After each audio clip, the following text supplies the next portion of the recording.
nimin ni som pasari thla som pani sang ni som ni panga khanin pusingun lian chunga longklai west bial to mla zom takle longklai veng pui bial to mdc a thlan thar pusingun lian chunga chu aizol tangin nimin ni som pasari thla som pani sang ni som ni panga khanin chopper mangin longklai helipad huna aron truma chon a bial chung mi pui ten miang ma zat mai nan lo huaka ro pui takin an lo huaka par thi ten en pang par ten en ti khanin pusingun lian chung hi a bial mi pui ten an lo huaka te chona ma chen na in lama khanin hun reilo te an hmanga thu soi na te po kha anaya pusingun lian chung a thu soi hi kan ngai thavele phot angatin hey he channel Matthew collection hi lo vatlo sak ve shamula ani he taima khop maya he channel hi in la mel riat lo ani kha chuanin lova mel riat ve ngei te u in chir hau in karing lo ani le tuna play ang kai helipad ta ron home ta yang hian ama duana lo me me kane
Chairman, like the Congress Committee and Vice President ni bok, le yang biar nak tampil punya dan VCP te, dan VC members te, le parti akan topui dom tak te, dengan MDC te, wena, aizol tengah lohonga, basic pak biar min loma, lohonga partam tatemin pea mi soil moya lom katia in zawai cuma lom tu masaberin kasoy ni hey kandin hunin hiya MDC kanin thang zova sarkar siam mai tura kanin ngaya aizola kakalsan kha sarkar siam turakal ni lovin last Sunday ka Sunday school exam ni khar ni tur ani awangin aizol Emmanuel tual sung ko hana Sunday school superintendent kania sumi khar tur ni bok chuan kan kal tin kan sarkar na siam dan tu sungsang thuwa le lama kan thopui tura tutung kan siap puiten PSC approval mingalak be angaya anti su approval tekan muthai ni chuan sarkar siam turin state claim te po kan tingalang suti in kan kala tin Pradesh Congress Committee tin MDC in tharte aizola lokalula so moina citation le parte han ve su kandua tin imani pualin special program an siama protania khan chutiang ang tesu ani tin thewangin sarkar siam turin kanin buat saya ZPM party tenen in rem na tutung kan sign chapa ni masala remna kan siam puiten milo phat sana kan thuthung zia ka chu kha kan thuthung zia ka kha poni se ke ni lam tan chuan arem le love ti chong kam voini kheng tian min la hil lova abumin min bum tok mai ni amaro chu khovel ani a mi in hati nga tenom taka min bum du hi amak katia hati nga itu na nei ni chuan in belo lo lo mai la tutung sai lo lo lo mai la athatur ni a kan rin omang tin pa te ning chal me vin thu kan thung ani mara chu apa ning chala atutung sai po chu CM PM leader khan enga ma ngai talo ni in alanga mar chu khovel ani a voini a hian min bumin lau thu thera athuni poin pathian ruata ke ni chuan kan ngai lo thei lo fanga engkim pathian min riat puya tuti rual chuan he surkhana kan siam lo na chungchang thua hian katin lunga ring em ve mai chu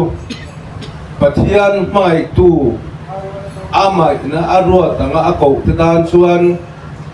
an thata turin engkim in atho sak chinani ti hi katin lunga arilian em ani anni nen khan surkhar local dunila in veng le ramtan namtan thilcha thok thei tur kan ni chuang don lo mani ti tunan se zia le an mi zia na lang chiang te in kriya kei na kadu bersu kei maro puina turemo kan chung ko ro puina turemo kan vuale wang ro puina turemo kathir lo he ram lai nam hidam sela helam helai ram lai nam hian ro rel na cha ro rel na ti ding sela ti kadu ber ani a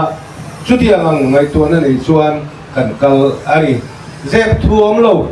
MNF lampon si matana min pom thu ta po min fil ani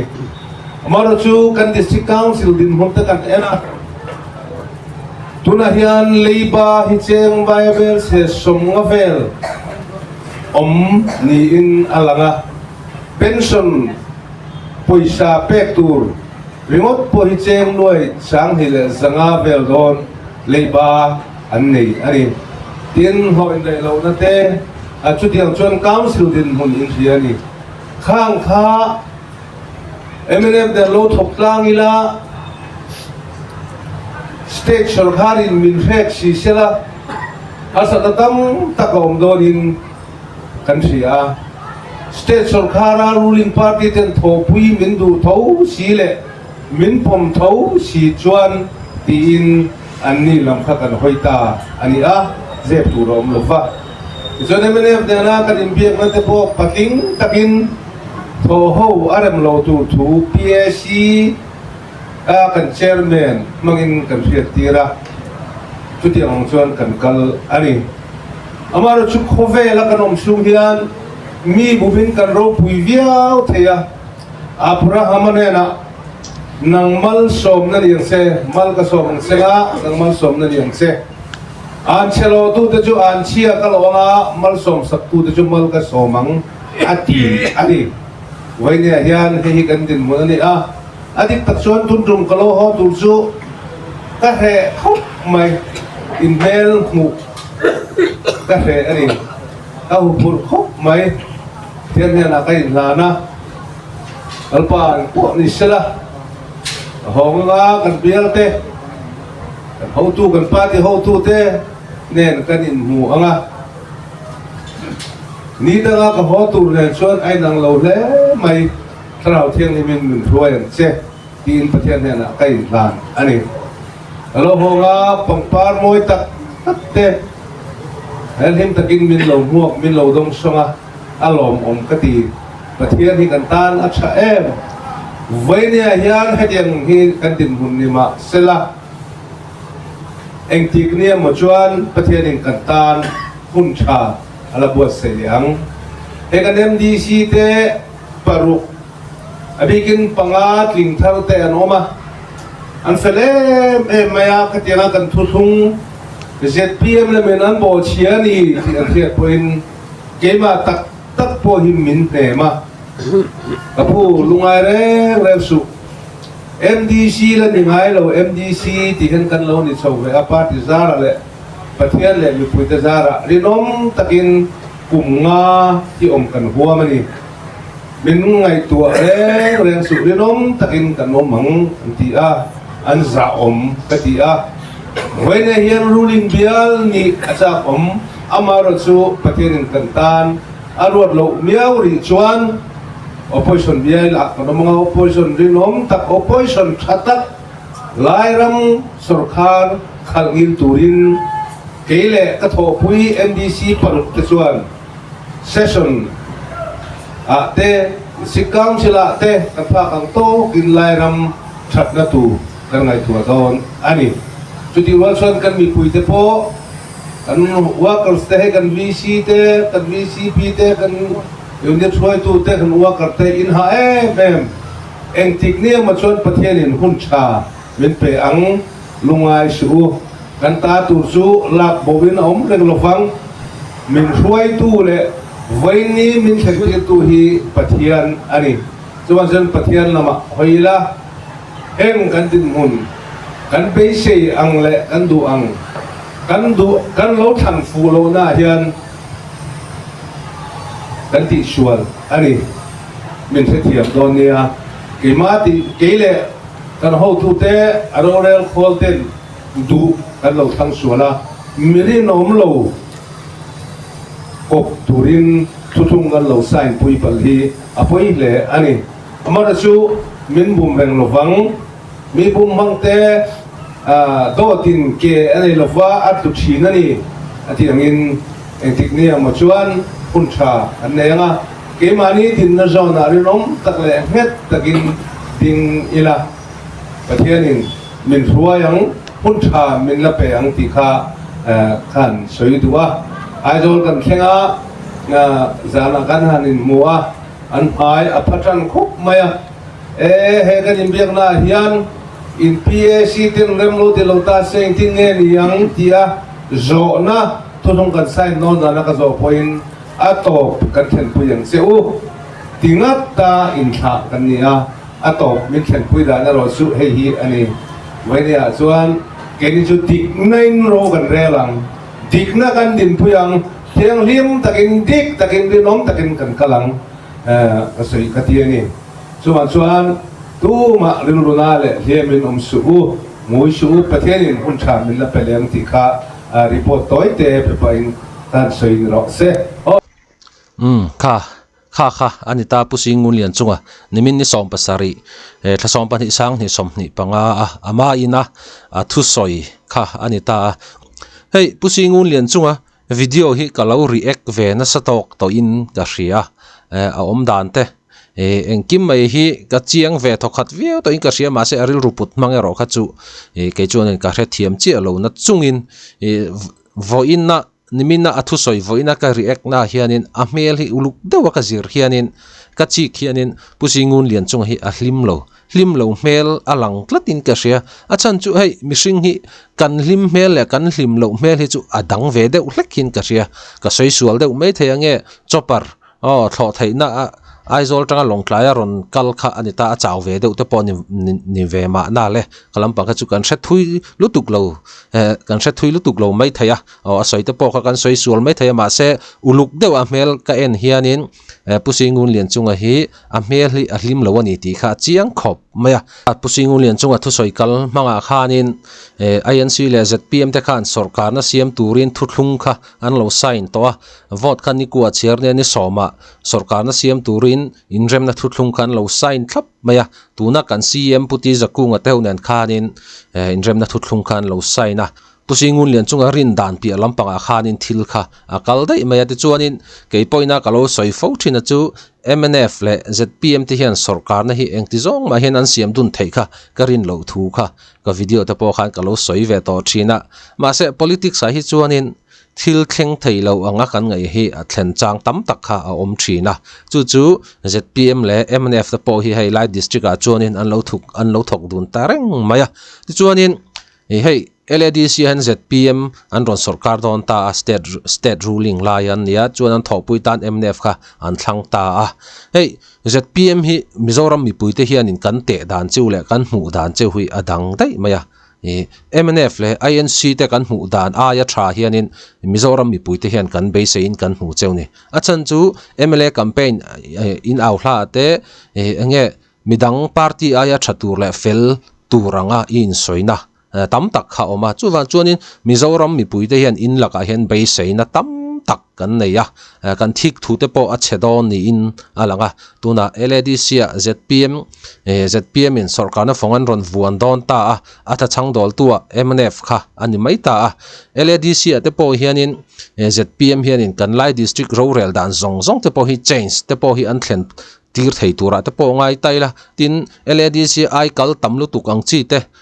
MR an lak vak ang chi te po hi ZPM sarkar na hnuaya hi chuanin atlem chho deuh tura te po be sei taila chung tiang ni lova MNF mo INC mo an sarkar la ya LADC an kai hruai ang boka LADC hi ZPM political party han min kai hruai le ani kha chuanin ek saman thau khani chuwan chuanin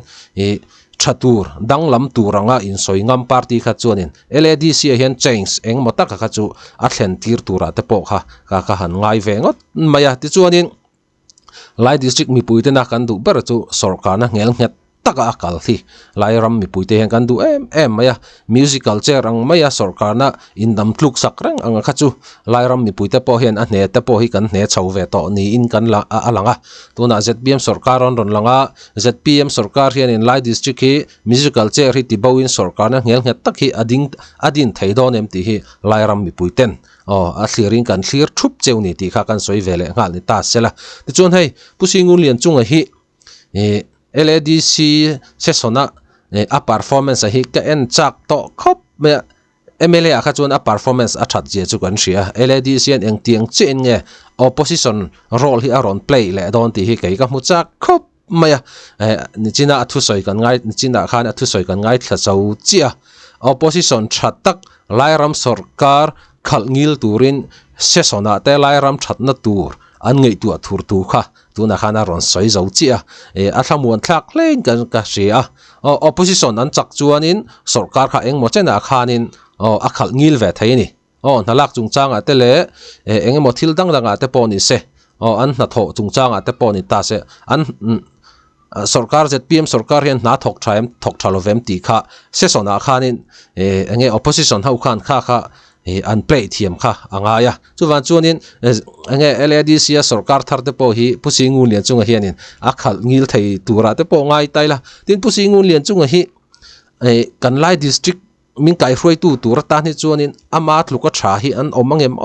ka tia a chan chu engwanga ron soi nge ka ni ka ti chuanin pusingun lian chunga story history chu kan threfa ka ni party pakhat ta na rin om char